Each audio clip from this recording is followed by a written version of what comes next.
السلام علیکم ورحمۃ اللہ وبرکاتہ۔ ساتھیوں، کیسے ہیں آپ سبھی؟ امید ہے کہ سبھی خیریت سے ہوں گے۔ جیسا کہ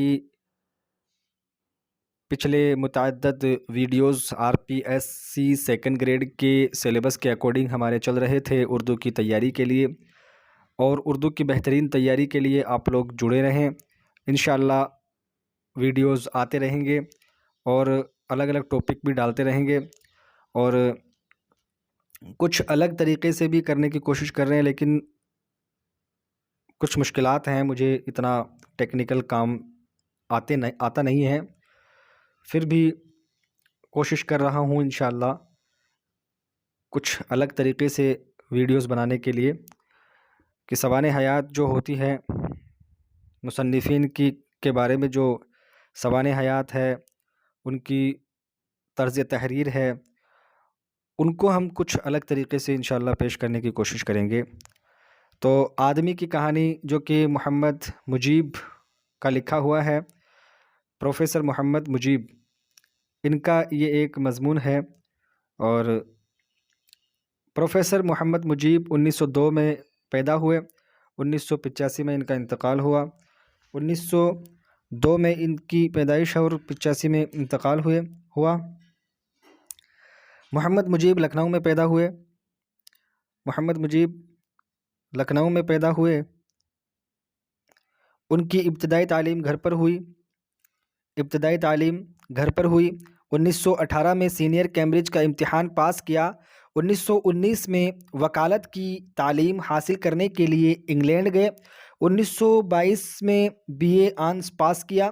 لندن میں انہوں نے فرانسیسی اور لاطینی سیکھی۔ وہاں سے برلن گئے اور جرمنی زبان میں بھی کمال حاصل کیا۔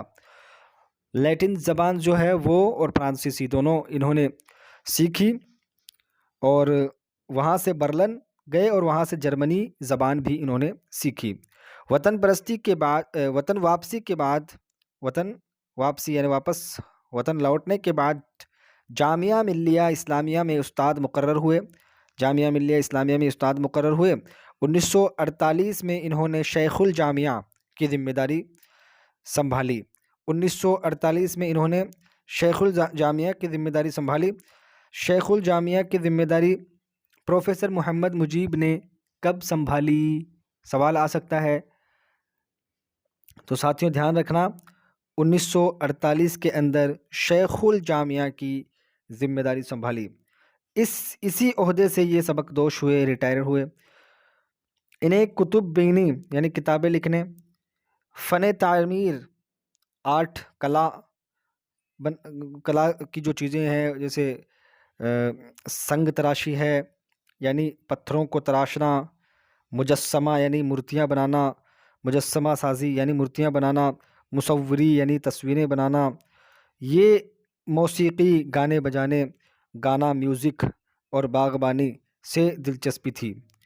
علمی میدان میں تاریخ نگاری ان کا پسندیدہ موضوع تھا۔ علمی میدان میں ان کا پسندیدہ موضوع تاریخ نگاری یعنی اتہاس کے اندر زیادہ روچی تھی ان کو۔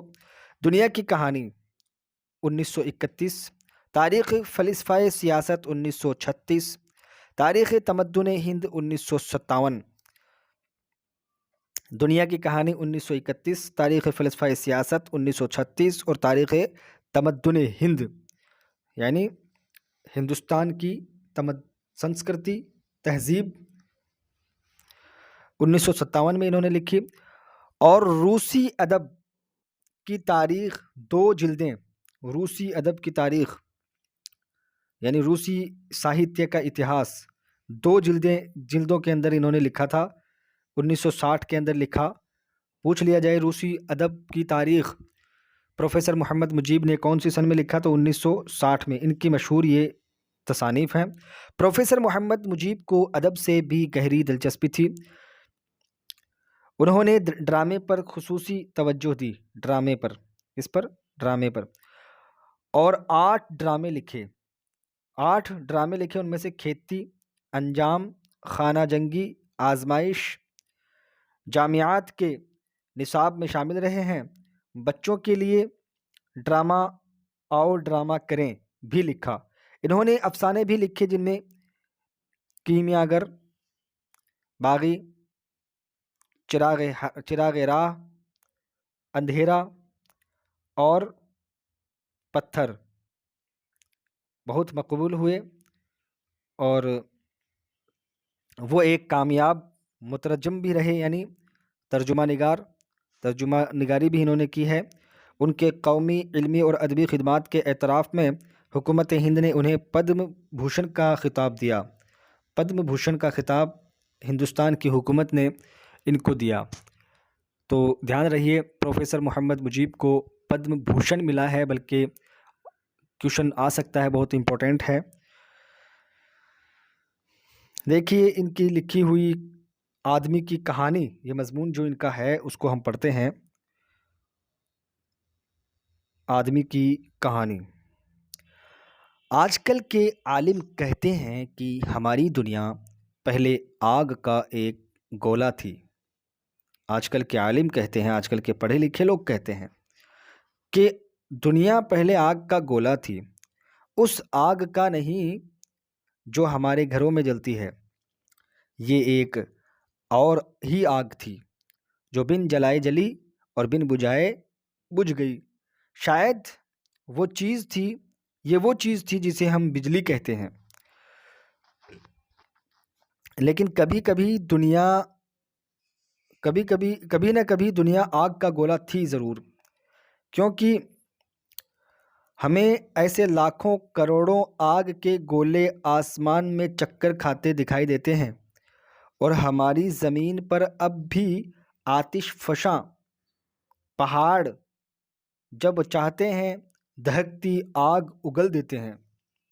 یعنی آگ کو اگلنے والے جو پہاڑ ہوتے ہیں، جو جوالا مکھی وغیرہ، جب چاہتے ہیں دہکتی آگ اگل دیتے ہیں، یعنی یا زمین کے اندر سے کھولتے پانی کے چشمے پھوٹ اٹھتے ہیں۔ دوسرے آگ کے گولے جو دنیا سے بہت بڑے اور بہت زیادہ پرانے ہیں، اب تک آگ ہی آگ ہے۔ دنیا میں یہ آگ پانی اور زمین کیوں بن گئی، یہ ہمیں نہیں معلوم، بس ہماری قسمت میں کچھ یہی لکھا تھا۔ ہاں تو پھر ایک وقت آیا جب دنیا سرد پڑ گئی، یعنی ٹھنڈی پڑ گئی، بھاپ اور دوسری گیسیں پانی ہو گئی، جو زیادہ ٹھوس حصہ تھا وہ چٹان بن گیا۔ یہ سب ہوا کب؟ آج کل کے عالم زمین کی ساخت سے، یعنی زمین کی بناوٹ سے، چٹانوں اور دھاتوں سے کچھ حساب لگا سکتے ہیں، لیکن یہ حساب 10 سنکھ برس کے بھی آگے نکل جاتے ہیں۔ 10 سنکھ برس کے بھی آگے نکل جاتے ہیں۔ اب یہاں سنکھ جو دیا ہے، یہاں سنکھ کا معنی جیسے عرب، خرب، عرب کے بعد میں خرب آتا ہے، تو 10 خرب کو یہاں سنکھ کہا گیا ہے، یعنی خرب کے بعد میں جو سنکھیا آتی ہے اس کو سنکھ کہا گیا ہے۔ بیچارے آدمی کی کھوپڑی میں سائنس کا یہ حساب سما نہیں سکتا۔ دنیا جب سرد پڑ گئی، یعنی ٹھنڈی پڑ گئی، کہیں سے سمندر کی تہ میں زندگی کا بیج پہنچ گیا، وہاں سے پھٹا اور پھلا پھولا، لاکھوں کروڑوں برس میں طرح طرح کے بھیس بدلے، آہستہ آہستہ، یعنی وہی لاکھوں کروڑوں برس میں اس نے پودوں اور کیڑوں کی صورت میں خشکی کی طرف قدم بڑھایا، پانی کے بغیر یعنی سانس لے کر زندہ رہنے کی صلاحیت پیدا کی، پودے اونچے ہونے لگے اور سر اٹھا کر آسمان کی طرف لپکے، جو کیڑے تھے وہ مچھلی بن کر تیرے، اتلے پانی میں پاؤں کے بل چلے، خشک زمین پر رینگنا شروع کیا، ہوا میں پرند بن کر اڑے۔ یعنی پہلے جو کیڑے تھے نا وہ مچھلی بنے، اس کے بعد مچھلی بننے کے بعد پانی میں پاؤں کے بل چلے، اس کے بعد خشک زمین، یعنی زمین جو سوکھی ہے